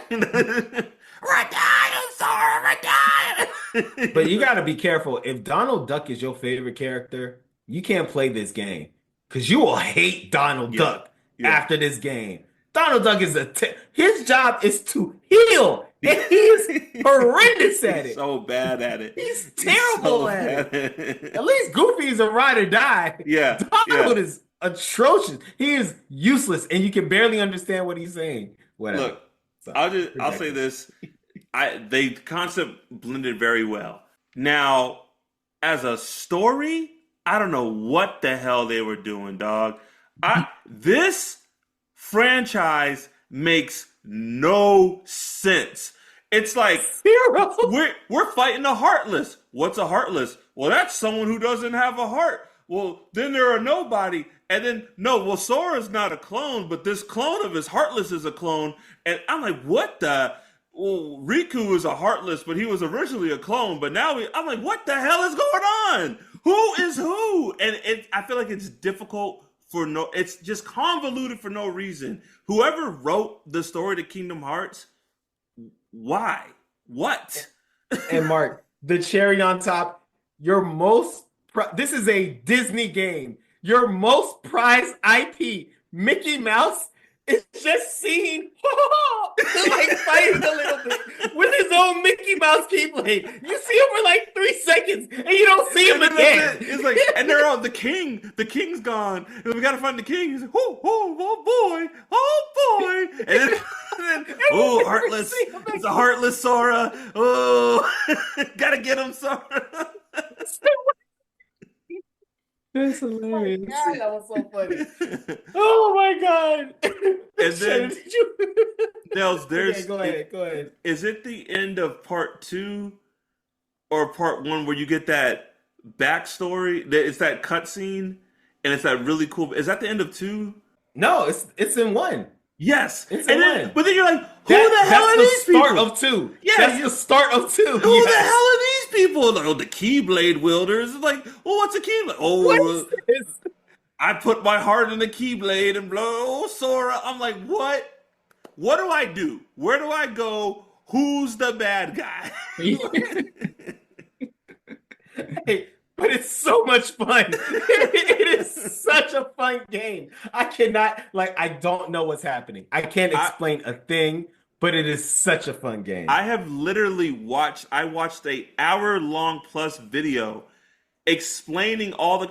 Shannon, to get the continuity of this game, you have to leave your PlayStation and go play a Game Boy Advance game because it's connected continuity. I watched an hour plus video. And it's like 500 years in the future. Yes. or in the past. Someone You gotta explaining watch that. Yeah. this whole plot, and I still don't know what's going on. I got Tenet quicker than I understood Tenet In it. quicker than I did Kingdom Hearts, dog. I'm laughing because because how Tenet was and hearing you explain that, I'm just like to say that was understood because Shannon, when you watch the prequels, it Mhm. makes the first game you've ever played of Kingdom Hearts more confusing. Yeah, it doesn't make You're like, it hold any on, better. what? I did that? I was here and this is what happened? It makes no sense. It makes no sense. And I love this game. I love it a piece. You were a clone the whole time. How? Well, you know, man. And then the clown is in the second game. Why? He's like the main character of like the second game. It's okay. Anyway, Shannon, go ahead. Did you play this game at all? no, I didn't really play Kingdom Good for you. Hearts. But I'm like, as you're describing, like you said, I have a perfect picture in my head because, like you said, Tenet has a more put together story or better continuity of a story than Dog, this, Tenet. which is wild because that's saying a lot. And then I think again, we just mentioned them, but I think of Metal Gear Solid, as you said, because Metal Gear Solid has a crazy thing too. It's like this person's a clone, and this person's is a clone of this clone, and it turns out this Metal is Gear don't light a candle to Kingdom Bruh, Hearts, yeah. bro. Shannon. Don't light a candle. Metal Gear storyline, Tenet, Metal Gear storylines is a Dr. Seuss book compared to Kingdom Hearts. Like, I don't know what they were thinking, and it's like none of it. It's none. It's not that even it doesn't make And it's sense. a Disney game. That's Yeah. what. That is Disney the let cherry this on happen. top. This is a kids Disney game with the most complex storyline ever. Doesn't make any sense. For no reason. Loved it. Reiterate, loved the game. All right, y'all. How we? Oh, go ahead, Shane. No, I was gonna say, as you say that, I'm like, maybe that's why they let it happen because you know how certain properties they would say, okay, we don't want our prized possession for you to view them as a horrible, evil person now because of this thing, and they're probably like, maybe in the end, it turns out Mickey Mouse is like the evil emperor of all of this, but it's so convoluted you He don't even could have know. been. You're I like, don't he's know. just a happy I guy. don't Maybe he was. Maybe he was the bad guy.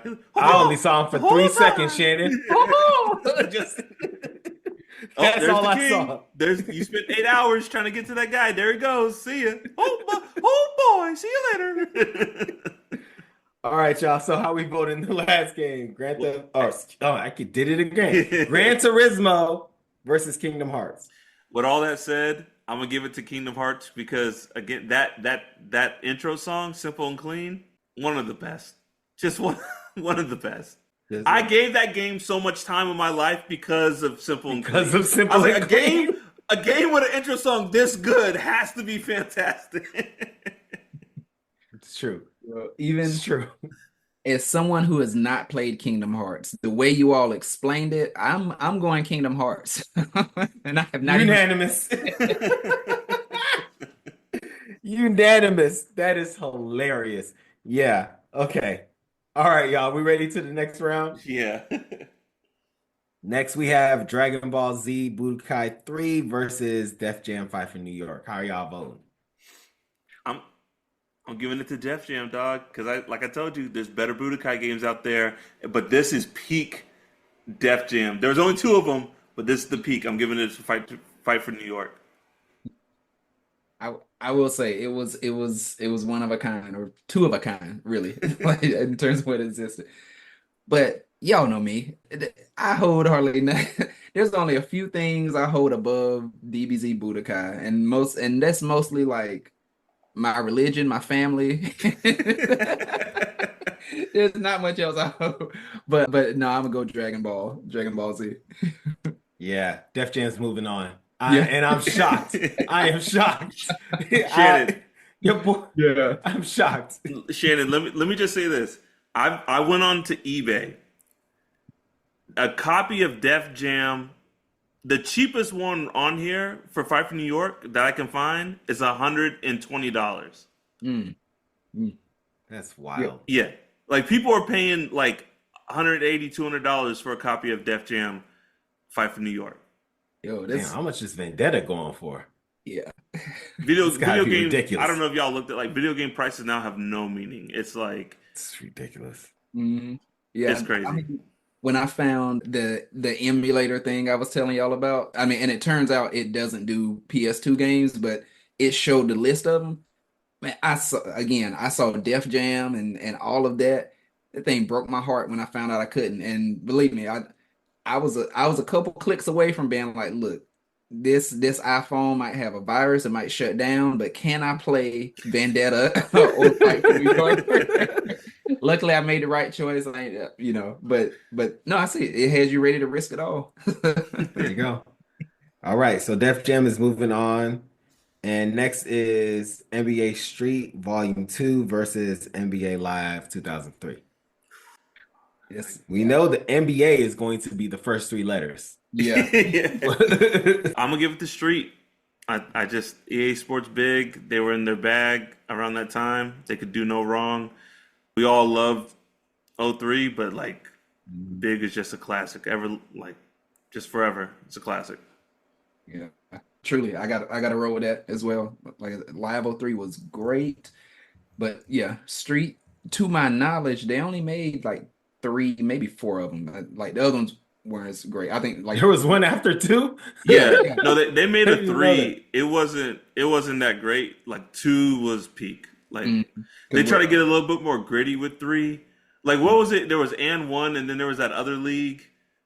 oh, I don't remember that. Do y'all remember? It was I can't remember, but it was just like a little bit more street, like street, and it just wasn't hitting. Yeah. Mm. What turned me off was they had a dunk contest, which sounds like that would be great in NBA Street. But in NBA Street 3, it was like the dunk contest jumper, and you just do all this different stuff in the air to where it becomes you did 8 different things in the air between the legs, a circle, and then you threw it off the head, and then you did this all in, so it was like weird. But anyway, all of that to say, for me, NBA Street. NBA Street. Yeah, unanimous. Yeah. NBA Street. All right. Going back up, this is when the boys become men, gentlemen. This is probably going to be, I'm just going to project and say, for me personally, this is going to be the hardest game we do tonight. This is tough. I still haven't picked who's going to win this. And that is Grand Theft Auto San Andreas versus Metal Gear Solid 3. How are y'all voting? This is USC with why can I not remember her name now? I'm like tired. What is USC's the star player? Juju. Yeah, Juju. Juju Watkins, yes. This is USC with Juju versus UConn. Like this is Yeah. respectfully, this is Duke versus Auburn. I say respectfully because You had to use Duke. I know. Whew. Again, creature of habit. I gotta stay true to who I am. I love some GTA, but I gotta go Metal Gear Solid 3. I'm gonna go Metal Gear Solid 3. Woo! Shannon. No. I'm gonna give it to GTA. Just because the longevity. I know both these games have longevity. They're still making, as far as I know, they're still making Metal Gear games. But just the cultural impact of GTA, of San Andreas, there's people still making like TikToks and videos about San Andreas to this day. Mm-hmm. And because of that, I think it had a lot of staying power. It really resonated with people. So I'm going to give it to San Andreas.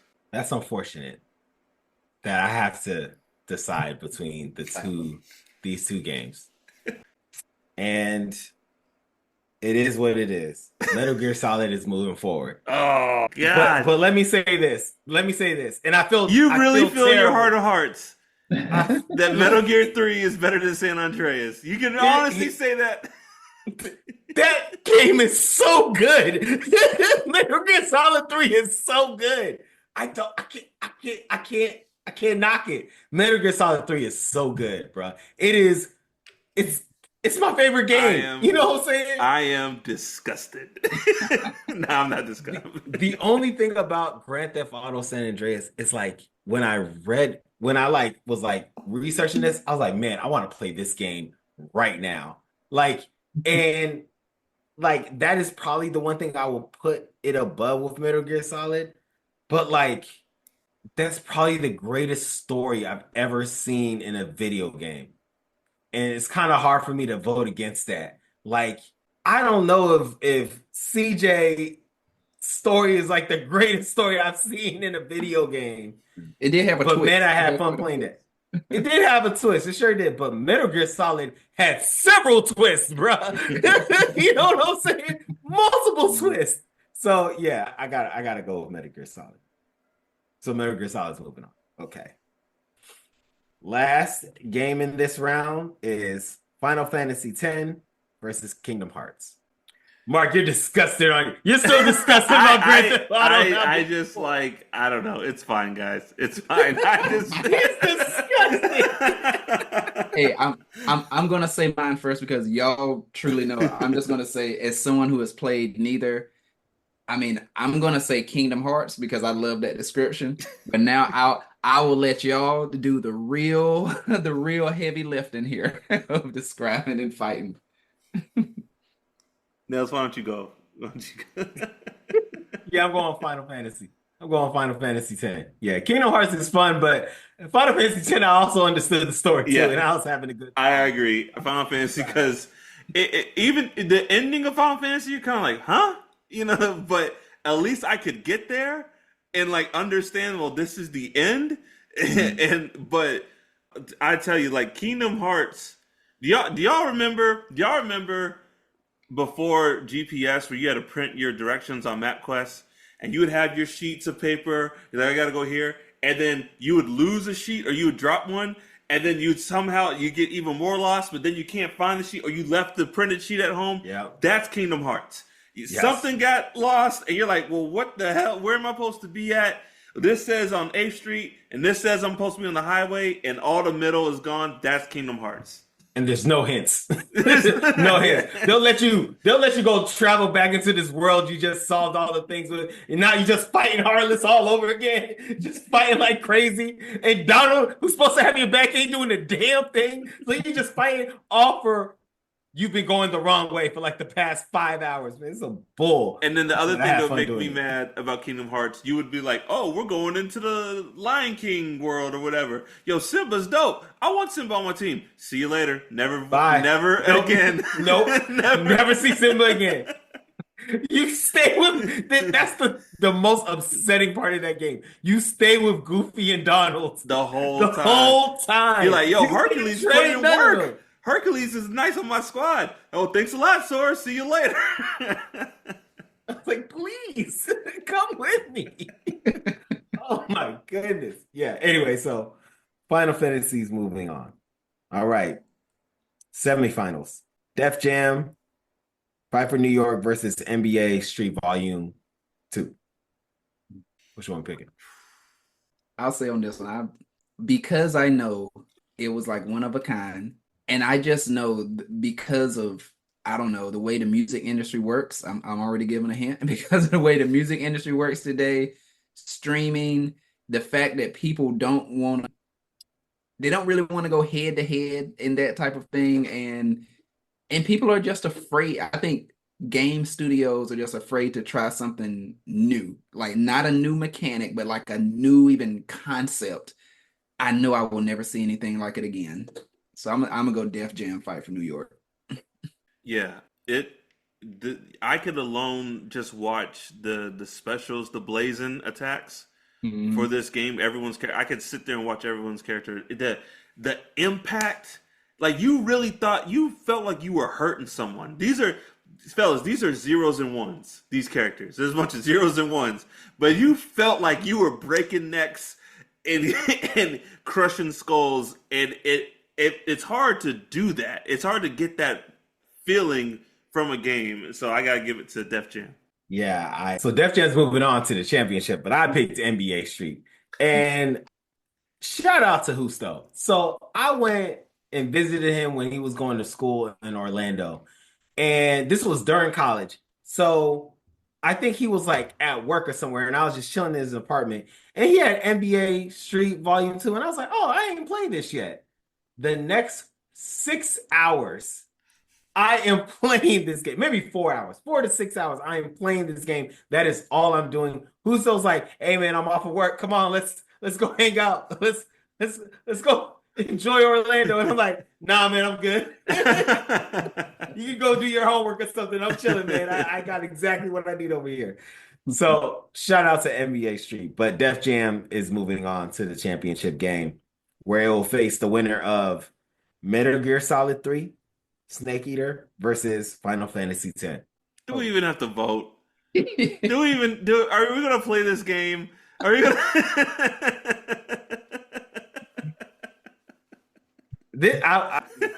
Yeah, I'm picking Metal Gear Solid 3. Do we even have to waste the people's time?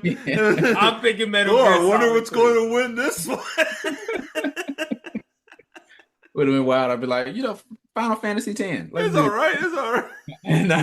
Nah, but truly for me, yeah, Metal Gear Solid 3. Wow. Yep. There we go. Any parting words?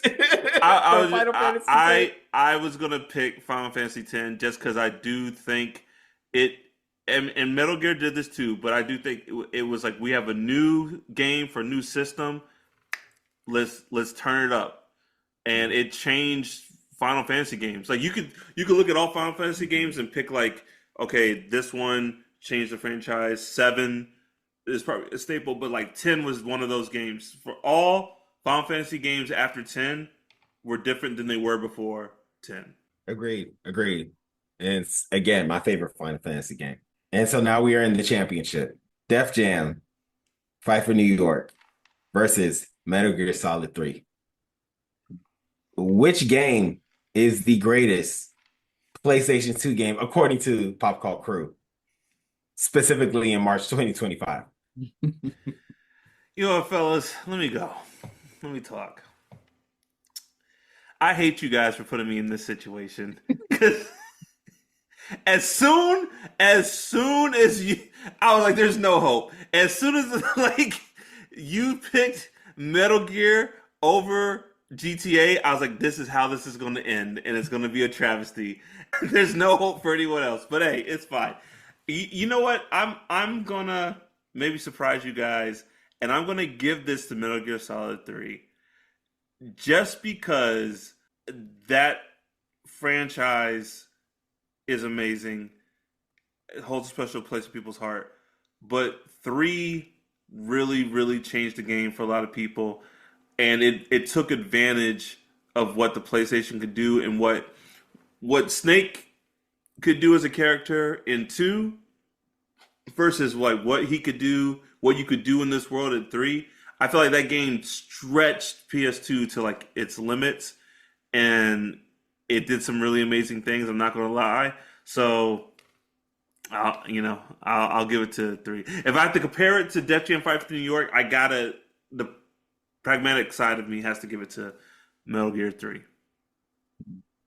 I agree with you with the way it was, like you said, the way it was stretched, and I believe in the first episode that I was able to do in the podcast talking about Metal Gear. I remember some of the things we talked about was that piece of realism where it was still a video game, because I know we said like when it comes to simulation, like yeah, not a huge fan of simulation, but it had these pieces where it was still a video game. There was wacky stuff you could do, and this and that. But then from the things of, hey, he needs to eat from time to time so he can have energy, and be careful what he eats, because if he eats this thing, he might throw up. This will actually make him worse. Oh, he got shot. You have to be the one to like fix his injuries with sutures and bandages, things like that. Even to something as small as he's going in a dark tunnel. Now you could use night vision goggles, or you can stay in the dark for a while, and just like in real life, your eyes will adjust to the darkness. Those things were just, like you said, chef's kiss. And so, yeah, it really, and that's not even getting into, again, the story, but It's not even into the story. Yeah, Like, yeah, those are just mechanics.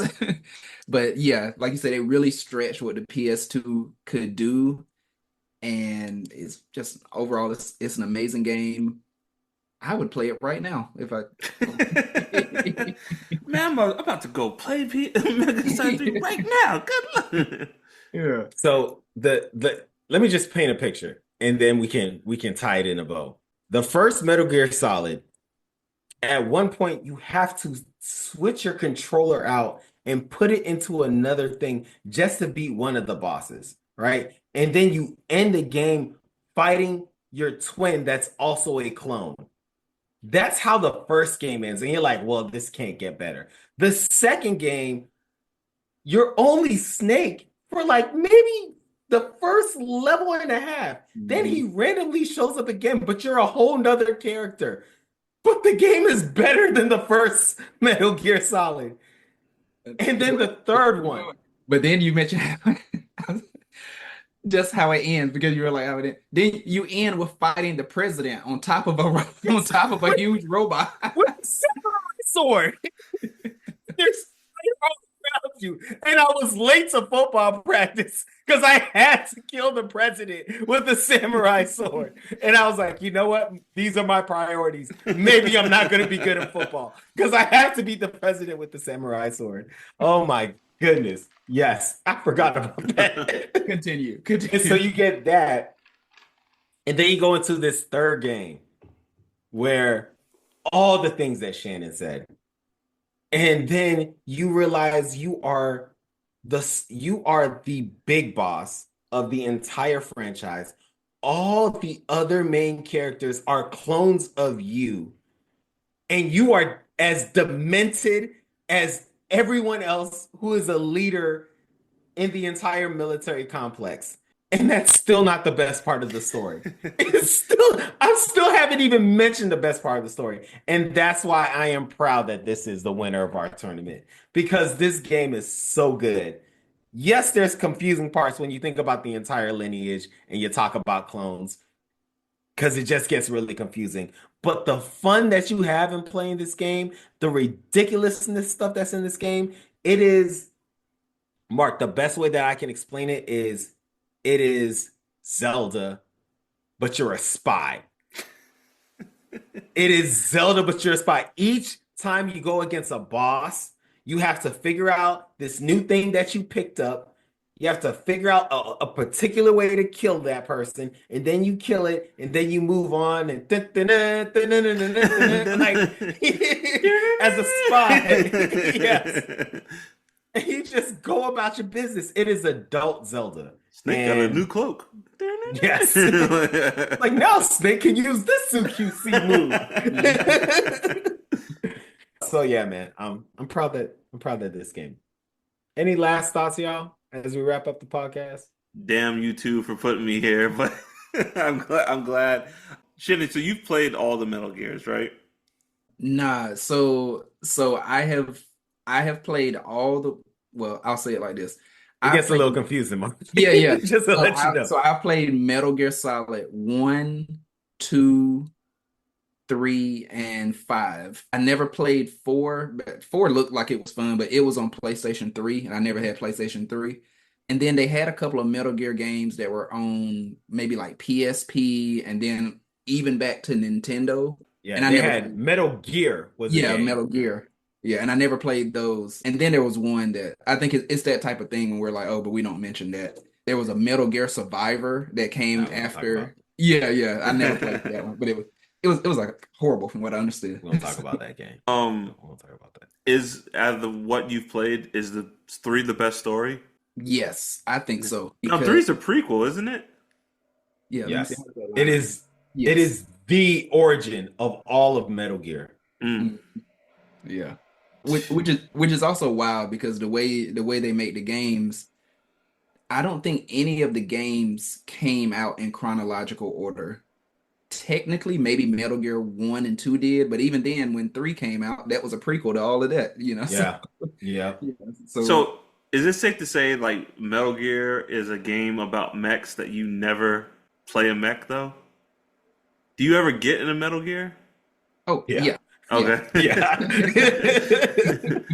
That's the last part of the game. One of these games, you're either using the mech or you're trying to shut the mech down before it shoots nukes at everybody.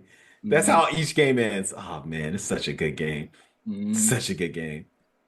All right, y'all. Anything else before we wrap up?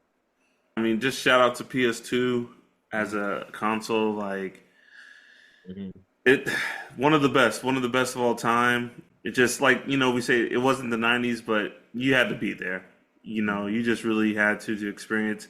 We're never going to get anything. I feel like in gaming like the PS2 experience, where everyone was just excited to have it, and then it was just like hit after hit after hit. Like even your B sides for PS2 are still bangers. Like your game, your okay. Our honorable mentions are still like banger games. So I don't know if consoles are doing it like that anymore. I think people have their flagship kind of like games, but all the other like trickle down stuff, it's not even worth really playing. Yeah. Yeah, man. Like if again, I had mentioned this, but yeah, if you look at say PlayStation 5 right now, so many of the games that exist, they're either one, they're coming out on PlayStation 4 as well. So therefore, if you got a 4, you might still say, "Oh, okay, I'm going to get this." But even the other thing is there are so many, they're like not the remake, what are they calling it? Maybe remake, but basically it's, let's say The Last of Us came out on PlayStation 3 in '07. Then they're going to say on PlayStation 5, we're doing a Last of Us remake, which is, Oh it's just, yeah. it's just sort of like updating that game to a Like now it looks PS5. better. Yeah, Yeah, yeah, yeah. yeah. And it's like maybe it looks better and maybe they add a little bit, but they're not making something really original, you know. And again, as we mentioned, I think PlayStation 2 also hit at the perfect time because we mentioned all those other things that it did and how great it was, but even for us, it hit at the time when we were really into gaming. Like if we were 5 years old, it would have been very different. It would have been like maybe I played it some, but it came at a time when we were really into gaming. We were able to talk about it, and we had maybe some sort of money, whether it was like our parents were giving it to us or we worked jobs or whatever, but we were actually able to engage and say, "Oh, this is dope. I'm going to buy this game myself." And so, we were really being able to integrate and do it versus, at 6 years old, if you play a game, it's like, okay, my parents have to buy me anything and they have to, and they're the guardians of it. So therefore, no, I can't get this game that's rated T or mature because I'm, 8 years old or something. But when you're done watching RoboCop, go clean your room. Yes. Ridiculous. Well, y'all, thanks. Thank you all. And Mark, thank you for not being too upset. But we honestly talked about the champion when we did GTA San Andreas versus Metal Gear Solid. We should have known whoever won that was going to win I the whole knew thing. then. I knew then. Yeah. And thank you. I forgot Buddy's name. Hideo Takoji, whatever. The guy who made a Metal Gear. You are a treasure. And thank you, Pop Cult. Thank you for listening. We have a new episode every month. You can find us on all social media at Pop Cult Crew, POPCULTCREW. Become a member of the Pop Cult at our Patreon, where you can find all of our full video episodes. Don't forget to rate us, review, and subscribe. And as always, join the cult. Peace. Peace. Yeah. Snake. Dun, dun.